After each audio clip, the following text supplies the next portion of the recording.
Philippe Turchet, bonjour.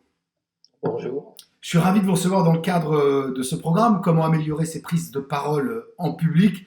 Et vous avez une particularité, une spécificité. Vous vous intéressez plutôt, vous, de votre côté, au non-verbal. Et c'est un sujet très important lorsque l'on doit s'exprimer. En tout cas, c'est ce qu'on va essayer de déterminer ensemble. Vous avez créé, il y a une trentaine d'années, l'Institut de la synergologie. Vraiment, vous diffusez la synergologie à travers le monde, hein, autant le dire. Aujourd'hui, vous êtes plutôt situé au Canada, mais il existe l'Institut synergologique de synergologie qui se trouve donc sur Paris. Alors rentrons dans le vif du sujet tous les deux et intéressons-nous d'abord à la synergologie par sa définition, parce que c'est vrai que c'est un mot un peu étrange que tout le monde ne connaît pas et j'aimerais que vous nous en donniez une définition concrète et complète. Mais voilà, donc bien, la synergologie, c'est une discipline, la discipline qui permet d'appréhender l'être humain à partir de la structure de son langage corporel. Ah oui, le langage corporel est structuré. Donc, qu'est-ce que ça veut dire? Ça veut dire qu'au fil de ces 30 dernières années, un lexique de 1700 gestes maintenant a été repéré. Ces gestes ont un sens qui est tout le temps le même d'un individu à un autre.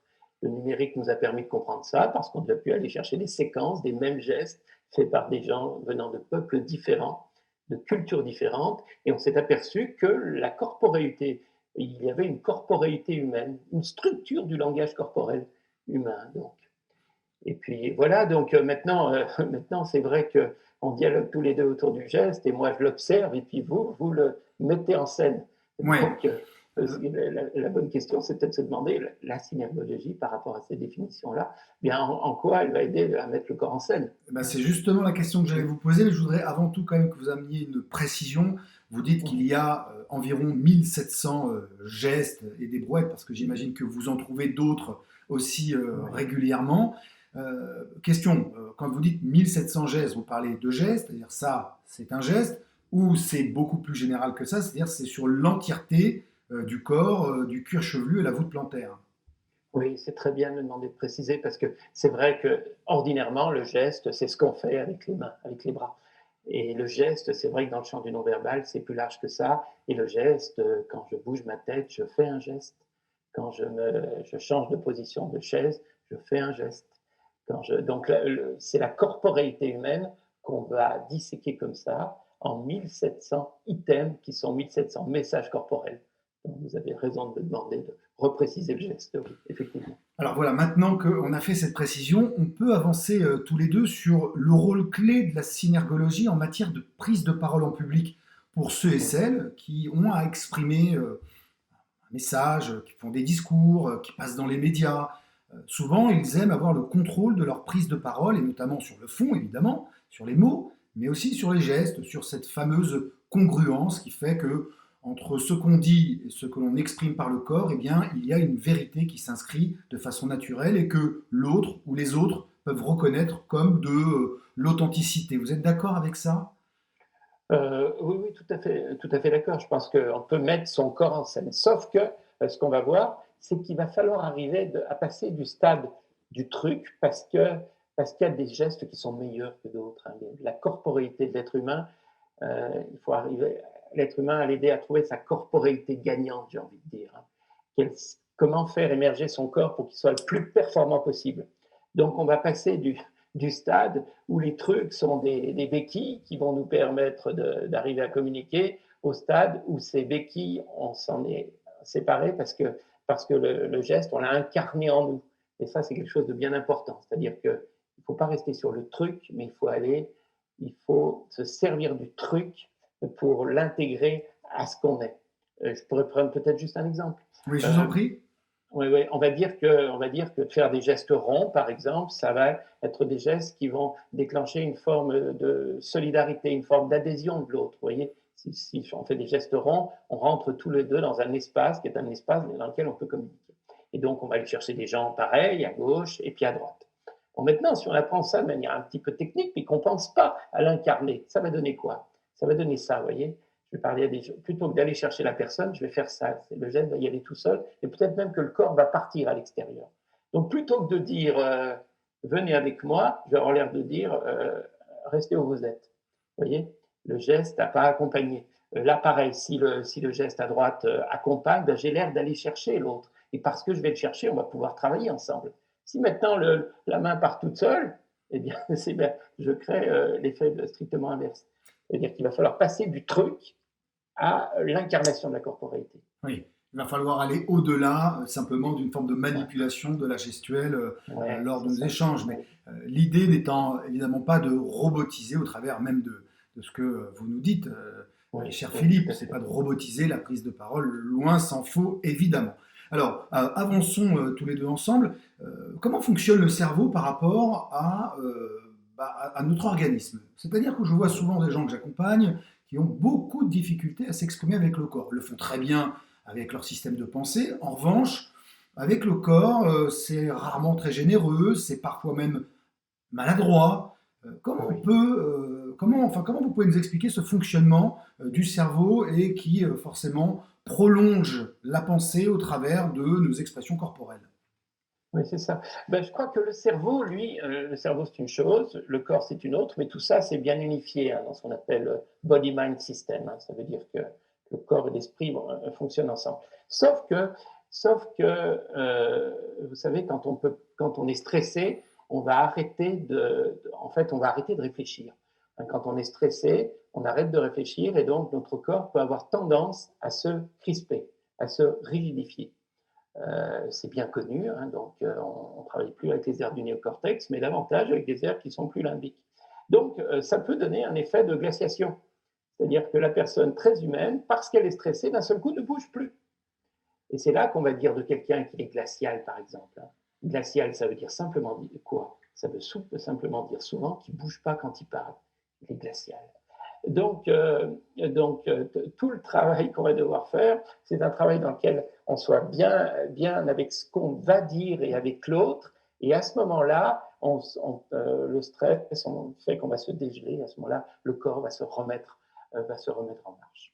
Alors l'idée, Donc, c'est pas de dire qu'il faut impérativement parler constamment avec le corps. D'ailleurs, quelqu'un qui s'agiterait en permanence serait d'ailleurs peut-être pas forcément bien perçu. Vous pourrez me le dire là dans quelques secondes. J'aimerais aussi que on puisse avancer sur le travail qui est fait par les neuroscientifiques auxquels vous oui, participez oui, oui, évidemment. bien sûr. Oui, J'ai tendance à penser que la main ou les mains sont le prolongement de la pensée. Euh, oui, Est-ce que je tout me à fait. trompe? Est-ce que la science peut valider ça? Est-ce que vous le validez vous-même, Philippe? Ah oui, oui, tout à fait. Tout à fait. En fait, ce qu'il faut comprendre, c'est on fonctionne, on ne sait pas ça depuis très longtemps, hein, c'est les années 90. Hein. Donc, on a un système qui est un système de neurones miroirs qui va nous permettre d'être empathique. Ça veut dire qu'il y a une partie de l'autre, quand on regarde l'autre, il y a une partie de nous plutôt qui met l'autre dans notre cerveau, dans la position où il est, et ce qui nous permet de ressentir ce qu'il ressent. D'autant plus qu'en plus, on a ce qu'on appelle des mécanismes de résonance motrice, c'est-à-dire qu'on va faire intérieurement les mêmes gestes que lui. Donc, à partir de là, il va nous monter ce qu'il ressent lui. Ces sensations, on va les éprouver nous et lui attribuer à lui. Mais ce mécanisme empathique fait qu'il y a quelque chose comme ça de chaleureux qui peut se déclencher d'un être humain à un autre hein, et qui est universel, partagé sans doute même avec les animaux. Donc, mais qu'est-ce que ça va vouloir dire, par exemple, avec le geste et la main? Regardez, je vais avoir l'air intelligent pendant 2 secondes. Regardez. Là, vous avez eu l'impression que je réfléchissais. Vous avez l'impression qu'il se passe quelque chose ici. Parce que, vous voyez, j'ai amené ma main à la hauteur de mon cerveau et j'ai tourné comme ça. Donc, en tournant comme ça, je fais le geste de la personne qui réfléchit. D'ailleurs, si ça tourne pas rond, ça tourne plus comme ça. Vous voyez, ça fait croc, croc. Donc là, je réfléchis. Donc, vous allez faire passer le message mais même très inconsciemment à l'autre que vous êtes en train de réfléchir. Et vous faites le passer le message comme ça, sans le savoir que peut-être vous êtes un intellectuel. Donc, vous voyez, le corps, l'autre va voir ce geste-là, ça va le renvoyer à lui et à son esprit, et à travers ce geste-là, il va avoir le sentiment que vous réfléchissez en face de lui. Le geste est bien le prolongement de la pensée. Hein. Quand on te disait la main, la partie visible du cerveau, je crois, et je trouve que c'est très juste comme formulation. Alors, je voudrais aussi qu'ensemble, puisqu'on est un peu dans le registre des neurosciences et puis des grandes études qui ont été Oui, menées sur oui, les interactions sociales notamment, Oui. Albert Méribien, il faut qu'on en parle tous les deux, Ah oui. qui a sorti Oui. cette fameuse étude qui dit que lorsque deux personnes discutent ensemble, interagissent, il y a 7% qui est lié au vocal, c'est-à-dire au verbal, 38% à la gestuelle, au vocal, pardon, et puis 55% à la gestuelle. 7, 38 et 55, qui nous fait un total, en calculant assez facilement, de 100% de communication verbale et non verbale. Vous êtes d'accord avec ça ou pas? En fait, oui et non. Euh, En fait, l'étude de Mirabian, elle est de 69, mais on la cite encore parce qu'elle était un pavé dans la mare. En 69, un auteur, un chercheur dans le champ scientifique, amenait cette idée que le langage du corps est quelque chose qui existe et qu'on ne parle pas qu'avec nos mots, mais que notre corps participe à cette communication. Donc c'était une avancée dans la réflexion assez considérable. Maintenant, 7, 38, 55, ça ne veut rien dire. Ça ne veut rien dire, mais pas parce que l'étude de Merabian était mal faite, c'est parce que ça ne peut rien vouloir dire. Ça ne peut jamais rien vouloir dire, ce type de geste-là.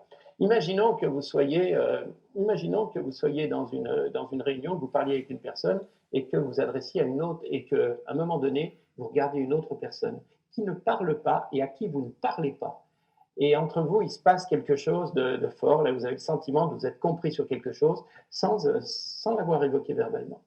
Et bien là, le langage verbal, il est peut-être, c'est rien du tout, c'est presque 0%, parce Ben qu'il s'est oui. passé quelque chose d'un autre niveau. Et puis, à l'autre bout du continuum, si vous devez faire passer des propos très techniques, vous devez amener l'adhésion d'une équipe, par exemple, autour de process, alors là, le langage verbal est extrêmement important. Et là, ce n'est pas 7%, là, ça va être autour de 80-90%. Donc, vous voyez, ça veut rien dire, ça va dépendre des interactions et ça va dépendre de ce qui doit se passer. Voilà. Alors peut-être poursuivons pour encore une fois pour ceux et celles qui s'interrogent. Je vais vous donner deux, trois exemples très concrets. Vous savez que mon dada, c'est d'accompagner les dirigeants, les cadres, les collaborateurs dans leur prise de parole en public. Et notamment un des volets importants dans la thématique de la prise de parole en public, c'est de passer dans les médias. Le Graal étant de passer sur TF1, sur France 2, sur BFM TV, faire face à un journaliste de renom sur une type tranche matinale, avec une audience très très importante, et vous êtes face à un journaliste qui va vous interviewer pendant 3 minutes 30. L'enjeu est très important, car comme je viens de le préciser, vous intervenez en tant que porte-parole, vous représentez votre entreprise, et donc vous avez une forte responsabilité. Là, l'enjeu est crucial.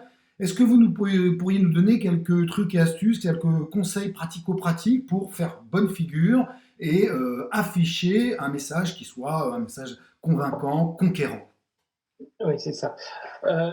D'abord, je pense que on parle en public, mais on parle à quelqu'un. Et ça va être important de faire passer le message à quelqu'un. Donc, se préparer mentalement à la personne avec laquelle on va parler. Vous allez me dire, ça, c'est pas du langage non verbal. C'est une autre partie de mon métier. C'est vrai que c'est pas du langage non verbal, mais on peut pas le dissocier quand même. C'est parce que précisément vous serez préparé que votre corps, lui, sera plus incarné. Alors, par exemple, ce qu'on sait, c'est que lorsqu'on est bien avec quelqu'un, eh bien naturellement, notre corps on va présenter davantage la partie gauche de notre visage, par exemple. C'est important. Alors l'autre ne va pas s'en rendre compte.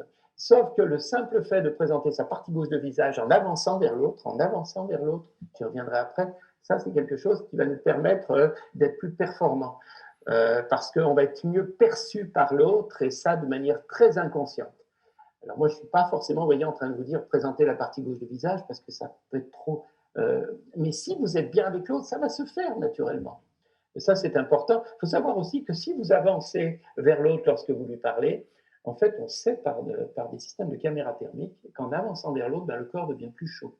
Et en fait, quand vous avancez vers l'autre, mais physiquement, là, pas simplement métaphoriquement, physiquement, en avançant un petit peu vers l'autre, eh bien, vous déclenchez des phénomènes comme ça qui sont des phénomènes de chaleur. Donc ça va être important. Alors, ce qu'il faut savoir, c'est que, ça a été testé, quand on fait des gestes plutôt hauts, et en fait, quand il y a deux personnes, le dominant fait des gestes plus hauts que l'autre. On sait comme ça qu'il y a facilement, en regardant deux personnes, quel est le chef et quel est son collaborateur. Juste parce que la personne fait des gestes plus hauts. Et faire des gestes plus hauts, ben, ça nous emmène plus haut aussi. Alors là, évidemment, il ne s'agit pas de avoir une baguette en l'air tout le temps et de faire des gestes et de répéter les gestes, mais quand même des gestes plus hauts. Ça, c'est important. Et puis, voilà, ben là, on est assis. Mais il faut savoir aussi, quand l'autre nous pose des questions, par exemple, revenir en arrière et puis attendre la question d'après pour déclencher autre chose. Que l'autre n'ait pas le sentiment qu'on est tout le temps sur la sellette, mais qu'on a aussi une espèce d'intériorité qui fait que quand on a dit ce qu'on avait à dire, eh bien c'est fini, puis on écoute l'autre, et puis on attend qu'il revienne avec sa prochaine question. Et là, on peut très bien croiser les bras et se fermer. Donc jouer comme ça sur des temps de communication qui sont des temps, des temps qui seront différents. Alors, très bien. Donc, si j'ai bien compris, pratiquer voilà, un peu à Oui, dose mesurée l'éléfaction, ce que je suis en train de faire oui, avec vous. Essayer de excellent. m'avancer aussi un petit peu. Bon, là, c'est pas très agréable parce que, bon, super, il y a du soleil, mais évidemment, c'est pas très agréable pour moi. Mais néanmoins, j'ai bien compris qu'un langage qui est tourné vers l'autre, plutôt en offrant sa partie gauche et en montant de temps en temps un peu les mains, c'est un langage qui est perçu comme positif par ceux et celles qui vous écoutent et vous regardent. On peut considérer que c'est juste Ouais. ce que je vous dis, Oui, Philippe. tout à fait, tout à fait. On se retrouve là sur cette façon de lire parce que justement, dans votre propos, vous expliquez que tout ça, ça doit être incarné, qu'il ne faut pas décider d'en faire beaucoup et puis de absolument, mais que ça doit être incarné et à partir de là, on se retrouve oui, sur ces gestes. Oui, oui, tout à fait. Alors à l'inverse, quels sont les gestes qui sont rédhibitoires? Oui, ben là, c'est drôle, mais par exemple, vous voyez, autant quand on avance, on a l'air sûr de soi, autant quand on part latéralement, on a l'air de douter. Oui, moi, ce que je voulais vous dire, c'est que, vous voyez, là, je pars latéralement et j'ai l'air de douter. D'ailleurs, vous voyez, quand on doute, on ne sait pas si c'est ça ou ça. Et le corps, la latéralité, il produit ça. À tel point, d'ailleurs, que dans des études, des juges observés à qui on a demandé en quoi la personne avait l'air d'être menteuse parce qu'elle déclarait qu'elle était coupable avec des dossiers qui n'étaient pas si fournis que ça, eh bien, les juges allaient dire, c'est marrant, elle avait l'air mal à l'aise, elle avait l'air mal à l'aise, et puis elle bougeait sur sa chaise. Oui. Donc, je ne dis pas que ça fait de nous un menteur, mais ça fait de nous quelqu'un de mal à l'aise, le fait de partir latéralement. Et puis, curieusement, le fait de ne pas regarder l'autre dans les yeux aussi. Ça a été repéré sur 58 comme un signe de mensonge, de ne pas regarder dans les yeux, ce qui n'est pas vrai du tout. Mais l'introverti va avoir tendance à moins regarder dans les yeux, à revenir davantage en lui, à regarder davantage à l'extérieur. Et comme il fait ça, il va avoir l'air davantage, euh, il va avoir l'air moins sûr de lui. Donc ça c'est des choses importantes. La personne qui baisse la tête sur le côté, vous voyez, baisser la tête sur le côté, ça peut être très valorisant si c'est à un moment donné quand on finit quelque chose pour donner la parole à l'autre. Alors, on montre que. Mais si c'est tout le temps et que la personne penche la tête sur le côté régulièrement, eh bien, elle donne l'impression qu'elle ne sait pas trop et qu'elle est soumise à l'autre. Et ça, en termes de communication, ça fait passer un message de manque d'assurance, de mal-être. Alors vous avez Et vu, maintenant, merci d'avoir répondu à cette ouais, question et d'avoir été un peu plus loin, parce que évidemment on n'est pas là pour décrypter les 1700 gestes. En plus de ça, c'est pas un geste unique, c'est la combinaison de plusieurs gestes dans une situation donnée qu'il faut repérer, qu'il faut aller décrypter, hein. Le vrai travail, c'est du décryptage pour comprendre aussi, l'intellectualiser, l'intérioriser. Donc peut-être nous dire qu'au cours de votre carrière, Philippe Turchet, quels sont les hommes ou les femmes qui vous ont particulièrement marqué? Je pense bon, au général de Gaulle, vous êtes de cette génération-là, mais on pourrait remonter jusqu'à aujourd'hui en passant par Nicolas Sarkozy, Emmanuel Macron. Est-ce que ce sont ouais, des gens qui ont un langage du corps qui est très particulier et qui dit quelque chose? oui, c'est ça, oui. Bon, bah, on va parvenir jusqu'au général de Gaulle, qui n'est pas tout à fait ma génération, mais bon, tout petit, mais c'est vrai que c'est un homme qui avait une stature et vous voyez, un parler martial qui faisait que dans son parler martial, son corps incarnait ça. Donc, il incarnait ce message martial dans son corps. Je suis pas en train de dire qu'il faut avoir un message martial, mais quand on est un homme martial et qu'on l'incarne dans son corps avec un corps qui était d'ailleurs assez souple, hein, qui faisait des grands gestes, mais qui était un corps très droit, ça aide à faire passer un message. Euh, Nicolas Sarkozy, l'intérêt de sa communication, je trouve, c'est justement tous ces petits tics. Les tics de Nicolas Sarkozy, il le faisait sortir du panorama, du panel des hommes politiques traditionnels parce qu'il ne communiquait pas comme tout le monde. Et du coup, ça lui donnait une forme d'humanité qu'on ne voyait pas chez d'autres. Donc, je parle de sa corporéité, là. On n'est pas dans le discours et dans le message idéologique, mais sa corporéité dégageait ça de manière très forte. Oui, maintenant, Emmanuel Macron a un discours un langage du corps beaucoup plus lisse. On sent que c'est un discours du corps, un langage du corps qui est assez travaillé. Et donc, il est dans cette standardisation, un discours du corps qui est très stagé. Et donc, du coup, la force de ça, c'est que c'est très intelligemment fait. La faiblesse de ça, c'est qu'il va nous sembler avoir parfois le sentiment d'une assez grande lissitude. C'est lisse, vous voyez voilà ce que j'aurais envie de dire. Kémidi était très intéressant. Il avait un langage du corps très souple, assez intéressant. Est-ce qu'on pourrait finalement, pour conclure notre échange, dire que le corps, c'est vraiment une arme de séduction massive pour faire passer ces messages et qu'il est vraiment votre meilleur ami pour communiquer vers les autres en toute congruence et authenticité? Est-ce que vraiment on vous conseillait d'utiliser son corps pour s'exprimer, quelle que soit la façon dont on le fait? On pourrait reparler de Sarkozy qui avait une particularité, qui pouvait parfois être décriée et qui pourtant faisait qu'il était reconnaissable, même sans le son et même sans la tête potentiellement, si on avait coupé la tête. Non, c'est sûr. Le corps, en fait, ce qu'il faut comprendre, c'est que le corps, il va s'associer quand on est en parole en public, il va s'associer aux mots. Donc, on a tendance à penser que le corps est lié à la parole, mais en fait, le corps n'est pas lié à la parole, le corps est lié à la pensée. Ça veut dire que notre pensée va passer à travers notre corps, et notre pensée, elle est faite d'affects. Et donc, c'est nos affects qu'on va faire passer à travers notre corps. Et du coup, d'un parler très technique, on peut faire un parler qui est très humain. Et c'est pour ça que souvent les gens disent « Oh, mais il faut contrôler son corps, il faut faire attention ». Non, je pense que vous-même, vous devez leur apprendre ça. Il ne faut pas forcément le contrôler, mais autrement, il faut le laisser vivre et le laisser vibrer, parce que plus votre corps va vibrer juste, plus il va faire vibrer l'autre. Et c'est en ça qu'il est une arme de séduction massive. Je vous laisse le mot de la fin, Philippe Turchet. Alors, le mot de la fin, c'est simplement, moi j'ai envie de dire, vous faites un bien beau métier en amenant les gens à prendre conscience de la manière dont leur corps est un atout dans leur communication et même un atout dans leur vie. Voilà.